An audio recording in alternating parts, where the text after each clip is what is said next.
হুম। আমি এটা শোনাচ্ছি আপনাদেরকে। একটু আগে দেওয়া গেল একজন ভাইয়ে। প্রিয় দেশবাসী, আসসালামু আলাইকুম রহমতুল্লাহ। আপনারা অবগত আছেন যে গত 12ই ফেব্রুয়ারি 2026 নির্বাচনে জনগণ একই তফসিলের অধীনে একই সাথে জাতীয় সংসদ এবং সংবিধান সংস্থার পরিষদ গঠনের রায় দিয়েছিল। জনরায়ের প্রতি শ্রদ্ধা জানিয়ে 11 দলের 77 জন প্রতিনিধি দুটি শপথ নিলেও বিএনপি গণভোটের রায় প্রত্যাখ্যান করে সংস্থার পরিষদের শপথ বর্জন করে।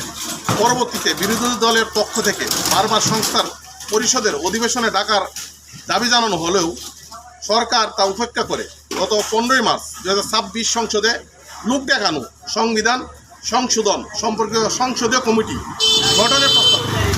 আমরা বিশ্বাস করি সংবিধানের কাঠামোগত আমূল সংস্কার ছাড়া নিছক সংশোধনীতে জনগণের আকাঙ্ক্ষা পূরণ সম্ভব নয়।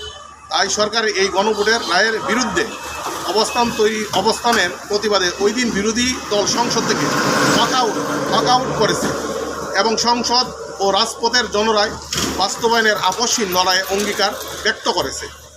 বিএনপি সরকার কোন কোন সংস্কার চায় না এবং কেন, ভালো করে পড়বেন, শুনবেন। বিএনপি সরকার কোন সংস্কার চায় না এবং কেন? বিএনপি সরকার ক্ষমতার জুড়ে রাষ্ট্র সংস্কারে পথ অবরুদ্ধ করেছে। একদম সঠিক কথা। তাদের প্রতিটি পদক্ষেপই আজ জনস্বার্থে পরিপন্থী। দেখছেন?